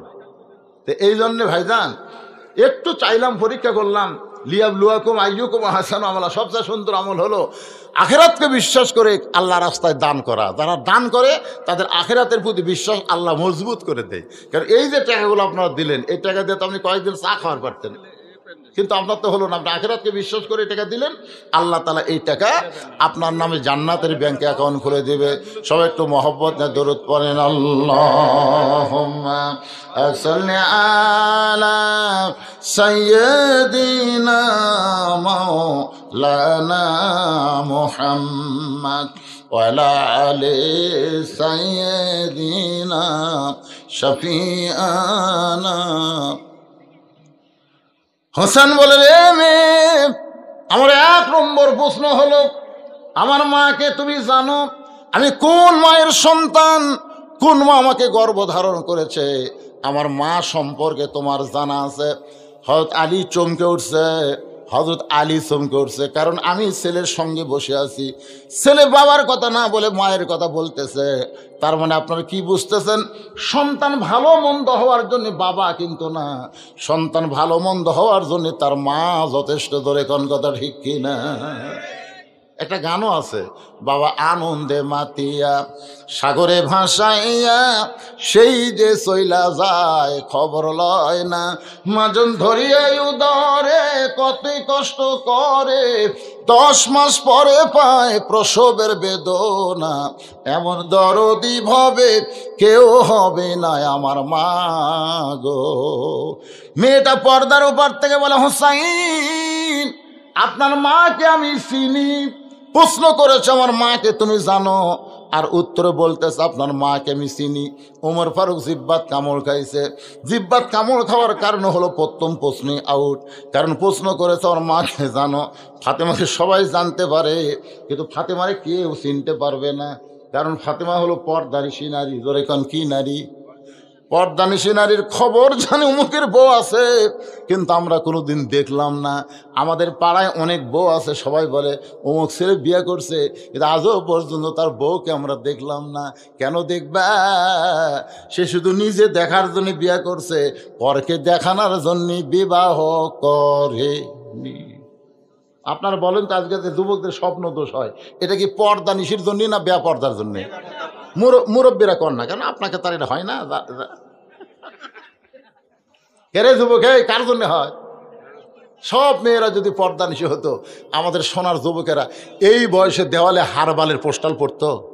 অনেক যুবকেরা এই মাহফিলের বিজ্ঞাপন পড়ে না তো, হা করে কি পড়িস রে, ইন্ডিয়ান হারবাল কলকাতা। কিচ্ছুই লাগবে না বাবা, কিচ্ছুই লাগবে না। সুবহানাল্লাহ। আমার মায়েরা যদি পর্দার ভিতরে থাকে, সবাই তাকে জানবে, কিন্তু কেউ চিনবার পারবে না। হযরত আলী চোখ দিয়ে দর দর করে পানি পড়তেছে, আর হোসাইন মুচকি মুচকি হাসতেছে। আলী চোখ দিয়ে পানি বের করার কারণ হলো আমি পুরাপুরি চিনবার পারি নাই, কারণ গভীর রাত্রে ফাতেমাকে কবর দিয়া হযরত আলী যখন দোয়া করতেছে, আল্লাহ আমার ফাতেমাকে তুমি কবুল করে নাও, কারণ রাতের বেলা মারা গেছে, রাতের বেলায় কিন্তু কবর দিয়েছে, আবার রাতের বেলায় দোয়া করতেছে আল্লাহর কাছে। সঙ্গে সঙ্গে দেখতে পাই সামনে কয়েকটা পুরাতন কবর, এইমাত্র ফাতেমার কবর দিয়েছে, সেই কবরটার নাই। গোটা জান্নাতুল বাকি হযরত আলী দৌড়ায় আর বলে ফাতেমার কবর, ফাতেমার কবর। কে যেন আওয়াজ দেয়া বলে, আলী আমার ফাতেমা পর্দানিশী রে, আমি আল্লাহ জোহরা ডিগ্রি দিয়া ফাতেমার কবরটাকেও কিয়ামত পর্যন্ত পর্দা করে দিয়েছি। যে ফাতেমার কবর পর্দা হয় সেই ফাতেমারে চিনে। মেয়েটা বলতেছে আমি চিনি। অনেক সময় হয়ে গেল, 3 বিচারক যখন কিছুই বলেন না, মেয়েটা বলে হোসাইন আপনি প্রশ্ন করলেন, উত্তর দিলাম, হলো কি হলো না? ওমর ফারুক বলে কেমনে হবে? হোসাইন প্রশ্ন করলাম আমার মাকে জানো? উত্তর দিলে চিনি। মেয়েটা বলে হোসাইন আপনার মায়ের চোখের ভুরু জোড়া ছিল। হোসাইন আপনার মায়ের বাম গালে কালো একটা তিল ছিল, থুতুরির তলে লাল একটা দাগ। সঙ্গে সঙ্গে হযরত আলী চিৎকার দিয়ে বলে, মা রে যা বলছিস বলছিস, মার বলিস না, এই 3 জনের মধ্যে একজন পরপুরুষ আছে। আপনারা বলেন তো 3 জনের মধ্যে পরপুরুষকে? যে উমর সম্পর্কে রাসূল বলে আমার পরে কেউ নবী হলে আল্লাহ উমরকে নবী বানাতো, সে উমর যদি পরপুরুষ হয়, তাহলে মুরিদের বইয়ের কাছে পীর কি পুরুষ? আপনার বুঝার পারতেছে না? মুরিদের বইয়ের কাছে পীর সাহেব কি পুরুষ? তো অনেকে তো পরপুরুষ কয় না, এটা আমার বাবা। 3টা জিনিস আমি প্রায় মাহফিলে বলি। একটা হলো ডাক্তারের বইয়ের কোনদিন সিজার লাগে না, কারণ প্রত্যেকটা ডাক্তারই চায় তার বউ নর্মালি বাচ্চা দেখ। নর্মালি বাচ্চা হলে মায়ের কোনো ক্ষতি হয় না, বাচ্চারও কোনো ক্ষতি হয় না। প্রত্যেকটা বাচ্চাই নর্মালে হবে, কিন্তু কতগুলা মা এনা বেদনা স্বামী কত সিজার কর্ম বয়টলা ডাক্তার দেখো, ডাক্তার বলতেছে ভাই দেখ না ব্যাকা হয়ে আছে রে, মানে ট্যাকা খাবি তো শালারা, ওই ব্যাকা হয়ে আছে তো। আসলে ব্যাকা টেকা কিছু না, 3 দিন পরে এমনি বাচ্চা হবে, 3 দিন আগেই সিজার করে। আপনি খোঁজ করে দেখবেন বগুড়া জেলার কোনো ডাক্তার বউ সিজার করেনি। মৌলবীর বাড়িতে কোনোদিন মিলাদ হয় না, খেয়াল করে দেখবেন। একটা মৌলানার বাড়িতে মিলাদ হয় না, কারণ এরা জানে মিলাদ একটা ফাও জিনিস, খামা খাইটা করে কি হবে, তো পরের বাড়ি তারা মিলাদ খাবি। এদিক হোক আর 3 নম্বর হলো পীরের বউ কোনোদিন মুরিদ হয় না, কারণ পীরের বউ জানে আমার পীর 1 নম্বর লুচ্চা, মাঝে মধ্যে মুরিদের বইয়ের দিকে চোখ মারে, এই শালার হাতে মুড়ি দেখি হবে। তাহলে কয়টা করলাম? 1 নম্বর ডাক্তারের বইয়ের সিতার লাগে না, মৌলবীর বাড়িতে মিলাদ হয় না, পীরের বউ মুরিদ হয় না। কি বুঝলেন? বুঝলেন? তাহলে পর পুরুষ তুমি কেমনে জানলে মা হোসেন মায়ের চোখের ভুরু জোড়া? এটা পৃথিবীর কেউ না জানলেও শুধু আমি আলী জানি। সুবহানাল্লাহ কোন। আল্লাহ রাসূল বলেছেন তোমার বিবির এই 2 ভুরুর মাঝখানে, বাবা গল্প না, এখন মজার ওয়াজ হচ্ছে, তোমাকে গল্প দেখলে ওরা বাড়িতে আগে থাকবে। 2 ভুরুর এই 2 ভুরু নাই, এই 2 ভুরুর মাঝখানে কোনো বউকে যদি স্বামী একটা চুমা খায়, ওই স্বামীর আমল নামায় একটা ওমরা হজের সওয়াব আল্লাহ দিয়ে দেয়। আমরা অনেক শুনেছি বাবার মুখের দিকে তাকালে, মায়ের মুখের দিকে তাকালে হজের সওয়াব, কিন্তু বইয়ের ভুরুর মাঝখানে চুমা দিলে তো হজের সওয়াব। একটা চুমা খাবেন হজের সওয়াব। কিন্তু আমি তোরে বলতে দি ভাই, মেয়েরা তো বেজার হচ্ছে, হুজুর কি ওয়াজ করলো রে, এরা যে বিনি খাওয়া খায় রে, ঘরের মধ্যে ঢুকলে মনে হয় ভোকরা মাটা ঢুকছে, আর চুমা খাবার গেলে তখন বমি হবি রে। রে বিড়ি খানে আপনারা ঘুমানোর আগে, চুমা খাবার আগে আচ্ছা তারে ব্রাশ করবা, বুঝছা? পেপসুডেন্ট গুঁড়াটা দিয়ে করবা, পেপসুডেন্ট গুঁড়া নাই, গুঁড়া দিয়ে সেই মতো বিশ্বাস করে, তারপরে বড়ির পাতা চাবিয়া, তারপর ভোগ চুমা খাবা, একটা হজর সব পাবা। সুবহানাল্লাহ খান। যারা বিয়ে করেনি এরা এখন তালত থাকবি, এরা এই তালত থাকবি। দেখি তো 14 ফেব্রুয়ারি এটা করা যায় কিনা। বিবাহের আগে কোনো কিছু করলে হজের সওয়াব। বাম গালে কালো একটা তিল ছিল, আমি স্বামী হিসেবে বলতে পারি। থুতুনির তলে লাল একটা দাগ, তুমি কেমনে বললা? মেয়েটা বলে মুরব্বি, ওই রুমের জেলখানার মধ্যে শেরদিল কারারক্ষী সকালবেলা আমাকে 3টা করে চাবুক মারতো, বিকালবেলা 3টা করে চাবুক মারতো। ওই চাবুক মারার কারণে এক সময় আমি কষ্টের জর্জরিত বেহুশ হয়ে গেলাম। ওই বেহুশ অবস্থায় দেখতে পাই আমার শিওরের পাশে নূরের একটা পুতুলি বসে বসে কাঁদতেছে। আমি বললাম, কে গো আপনি, জান্নাতের হুরি না বেহেশতের পরি?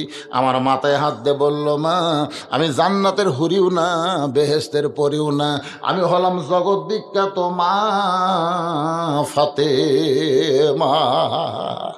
ওই রোমের জেলখানা নির্যাতনের সময় বেহুশ অবস্থায় আমি আপনার মাকে দেখেছি।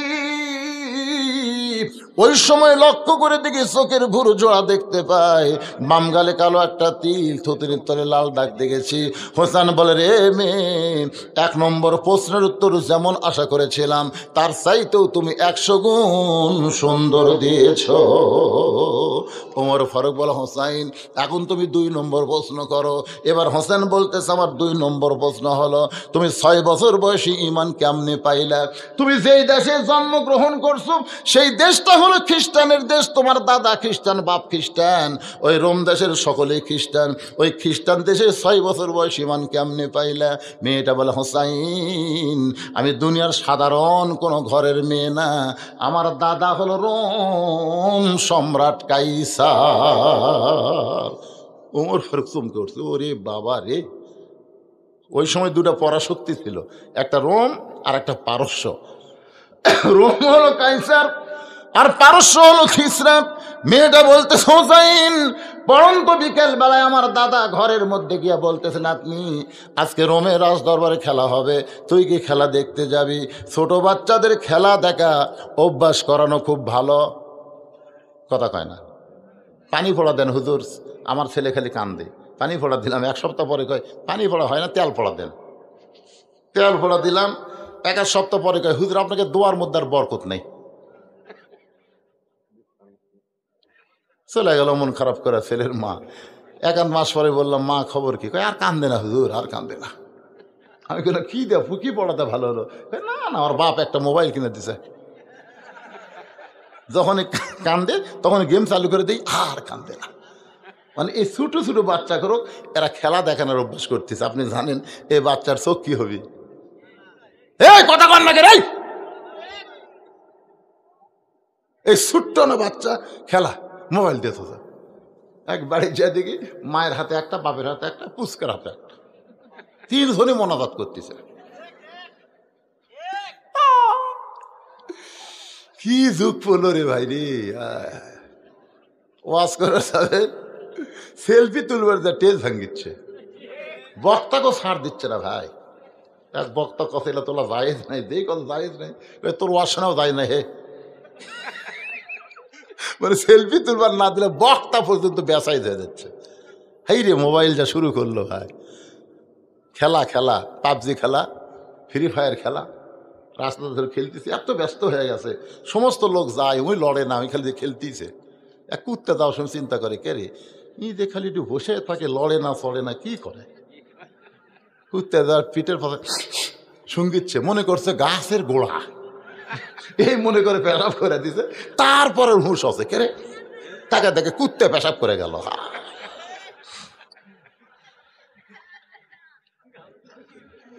রে যুবকেরা শোনো, নষ্ট করে দেবে জীবন, নষ্ট করে দেবে শিক্ষা, নষ্ট করবে চোখ, নষ্ট করবে চরিত্র। আর হেডফোন লাগাইলে ঠসা হবে, বউ খালি গালি দিবি তুমি মুস্কি মুস্কি হাসবা।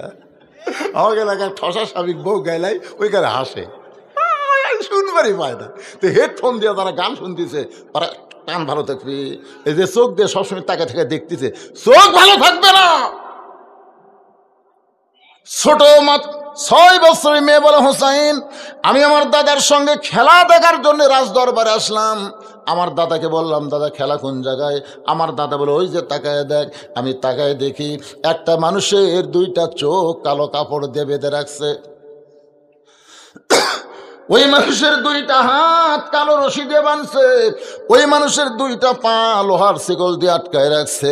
আমি বললাম, দাদু ভাই খেলা দেখার কথা বলে নিয়ে আসলেন, কিন্তু ওইটা কি খেলা আমি তো বুঝতেছি না।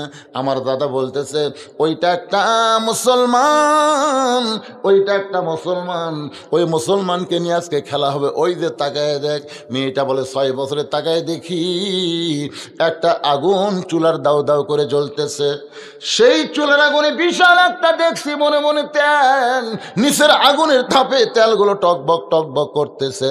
আমার দাদা বলে, নাতনি রে ওই মুসলমানকে হাত পাও বান্ধা উত্তপ্ত তেলের মধ্যে ফেলে দিব। আজকের খেলার নাম হলো মুসলমান মারার খেলা। আমি তখন জোড়হাত করে বললাম, দাদু ভাই এই মুসলমানকে না মারার খেলা কি বন্ধ করা যায় না? মুসলমানকে মারার খেলা কি বন্ধ করা যায় না? আমার দাদা বলতেছে 100 বার যায়। যদি মুসলমান একটা বারের জন্য বলে আল্লাহ রাসুল মানি না, খালি একটা বারের জন্য বলবে আল্লাহ রাসুল মানি না, তাহলে হাতের বাঁধন খুলে দিব, চোখের বাঁধন খুলে দিব, পায়ের শিকল খুলে দিব। কারণ তার সব বাঁধছি, কিন্তু মুখটা তো আমি বান্ধি নাই। তার চোখ বান্ধা, তার হাত বান্ধা, তার পাও বান্ধা। কিন্তু আজকে আমাদের বাংলাদেশে হাত খোলা, চোখ খোলা, পাও খোলা, কিন্তু মুখ বান্দা, মুখ বান্দা, কথা কয় না। সঙ্গে সঙ্গে মেয়েটা বলে, হোসাইন আমি 6 বছরের ছোট্ট মেয়ে মুসলমানের কাছে গিয়ে বললাম, মুসলমান একটা বারের জন্য শুধু বলেন আল্লাহ রাসুল মানি না, তাহলে আমার দাদা আপনাকে ছাইড়া দিবে। সঙ্গে সঙ্গে মুসলমান বলে, রে ছোট্ট মেয়ে তোমার কাছে জীবনের গুরুত্ব আছে, কিন্তু আমার কাছে ইমানের গুরুত্ব বেশি। দরকার হলে জীবন দিব, কিন্তু এক মুহূর্তের জন্য আল্লাহ রাসুল ছাড়ব না। মেয়েটা বলা, হোসাইন সঙ্গে সঙ্গে আমার দাদা চিৎকার দিয়ে বলল, সৈন্যরা এই মুহূর্তে উত্তপ্ত তেলের মধ্যে ফেলে দাও। ওই মুসলমানকে যখন তেলের দিকে নিয়ে আসতেছে, 6 বছরের ছোট্ট মেয়ে বলে, হোসাইন আমি ছোট্ট অবস্থায় তাকায় দেখি মুসলমান সিনা টান করে উত্তপ্ত তেলের দিকে আসতেছে।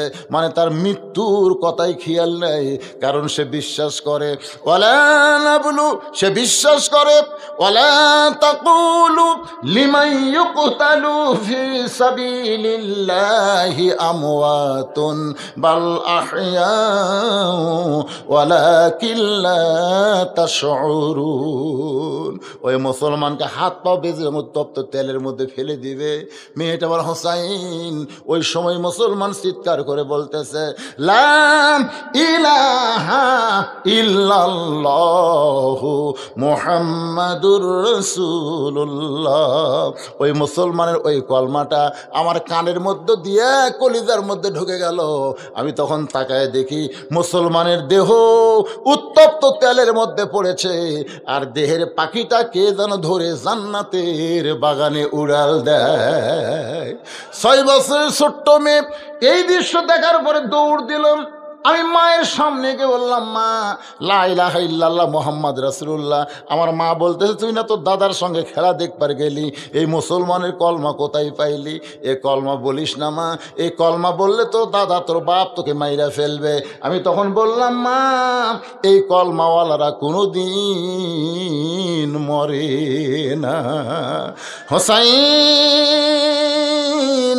6 বছর বয়সে ঈমান নামক মহামূল্যবান নিয়ামত এইভাবেই আমি অর্জন করেছি।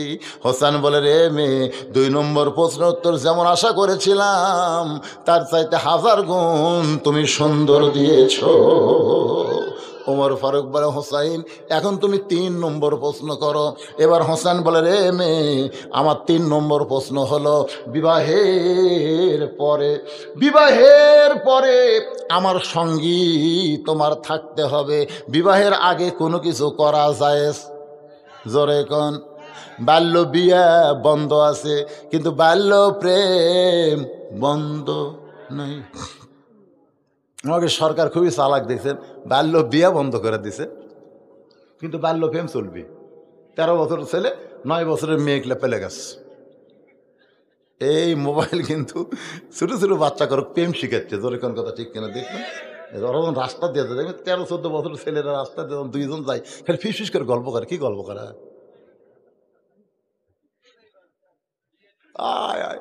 এরা মাঝে মধ্যে পরিমণির সাথে প্রেম করবার চায়। কে রে, তোর বয়স কত? ওই তো নানি সমান রে। বিশ্বাস করবেন না, আমি 13-14 বছর এক ছেলের ম্যানি ব্যাগের মধ্যে পরিমণির ছবি দেখছি। আমি বললাম, কে রে? এবার কর, কে রে পাগলি? ই কি রে, বুড়ি রে, তুই কি রে? বাল্য বিয়ে শুধু বন্ধ করলে চলবে না, বাল্য প্রেমও বন্ধ করা লাগবে। কতক্ষণ ঠিক কিনা? একটু মনোযোগ দিয়ে শুনবেন। হোসেন বললেন, রে মেয়ে, বিবাহের পর আমার সঙ্গী তোমার থাকতে হবে। মেয়েটা ফোঁপায় ফোঁপায় কাঁদতেছে। ওমর ফারুক বললেন, মা, 2টা কঠিন প্রশ্ন করলো, তার উত্তর দিলে, আর সহজ প্রশ্ন শুনে কেন কাঁদতেছ? মেয়েটা বলে, আমিরাল মুমিনিন, আমি যদি হোসেনকে বলি বিয়ার পরে আপনার সঙ্গে থাকবই থাকবো, এই উত্তর দিলে হোসেন খুশি হবে না, আমাকে চিন্তা ভাবনা করে উত্তর দেওয়া লাগবে। ওমর ফারুক বলে, মা, তাহলে কি বলবা? মেয়েটা বলে, হোসাইন, আল্লাহর একজন নবী ছিলেন, সেই নবীর নাম হলো আয়ুব নবী। জোরে বলেন, কি নবী?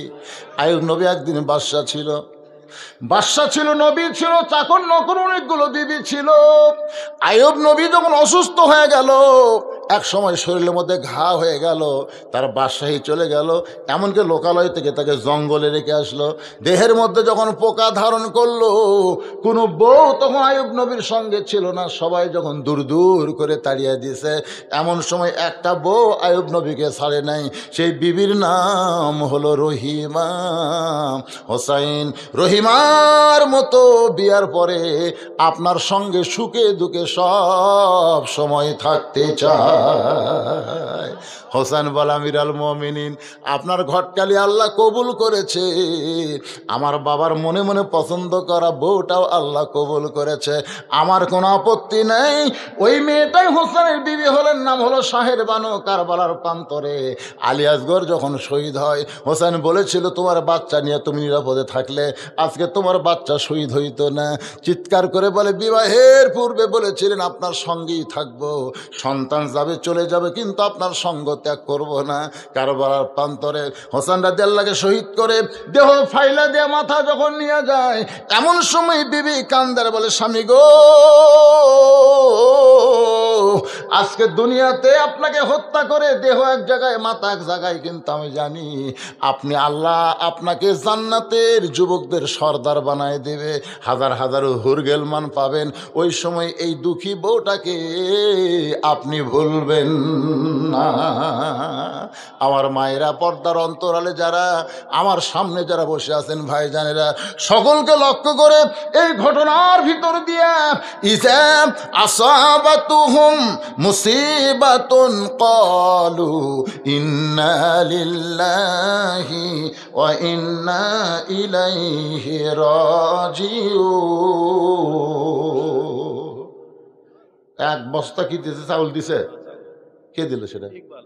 মাশাআল্লাহ, আমি ভুলে গেছিলাম, এক বস্তা চাউল আমি ভুলে গেছিলাম। কোনটা ইকবাল?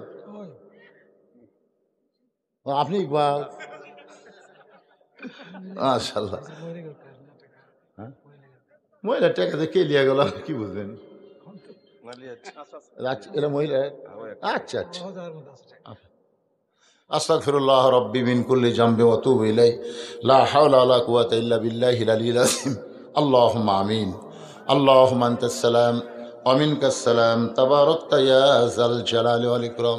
আল্লাহ, কঠিন শীতকে উপেক্ষা করে আল্লাহ তোমার বান্দা তুহিন খান আজকের এই জান্নাতের বাগান লাগাইছে। আল্লাহ, তোমার নবীর ইতিম মাদ্রাসাকে লক্ষ্য করে আল্লাহ মেহেরবানি করে আজকের এই মাহফিল আমাদের সকলের হিদায়াতের জন্যে, নাজাতের জন্যে, জান্নাতের জন্যে আল্লাহ তুমি কবুল করে নাও। আল্লাহ, এই মাহফিল করতে গিয়ে হাজার হাজার টাকা খরচ হয়েছে আল্লাহ, এই খরচগুলোকে আল্লাহ তুমি জান্নাতের বিনিময়ে কবুল করো। এই মাদ্রাসা এতিমখানাকে আল্লাহ তুমি কবুল করো। যার নামে মাদ্রাসা নির্মিত হয়েছে আল্লাহ, তার কবরকে তুমি জান্নাতের টুকরা বানিয়ে দাও। আল্লাহ, আল্লাহ ওয়াজের শুরু থেকে শেষ পর্যন্ত অনেক আলোচনা হয়েছে আল্লাহ, অনেক জিকির আজকার কোরআন তেলাওয়াত হয়েছে। যদি ত্রুটি হয়, ভুল হয়, মাফ করে দিয়ে জাহাদিয়া মঞ্জুর করো আল্লাহ। সোনার মদিনায় নৈফাকে রওজা মোবারকে আল্লাহ তুমি কবুল করে নাও। আল্লাহ, তামাম আম্বিয়ায়ে কেরাম, আসহাবে কেরাম, তাবিনে কেরাম, তাবা তাবিনে কেরাম, তামাম পৃথিবীর মাটির নিচে যত মুমিন মুমিনাত আছে আল্লাহ, সকলার ওয়া ফরহাদিয়া কবুল করো। আল্লাহ, আমরা যারা হাত তুলেছি, আমাদের জনম দুখুনি মা বাবা যাদের কবরে চলে গেছে আল্লাহ, বাপ মার কবরকে জান্নাতের টুকরা বানিয়ে দাও। আল্লাহ, আমাদের দাদা দাদি, নানা নানা, আত্মীয় স্বজন, শ্বশুর শাশুড়ি যাদের কবরে গেছে আল্লাহ, কবরবাসীদের মাফ করে দাও। আল্লাহ, আল্লাহ, এই মাদ্রাসা 3 জন বাচ্চার মাথায় পাগড়ি পরানো হলো আল্লাহ, তাদেরকে হক্কানে হাফেজ আলেম হিসেবে কবুল করো।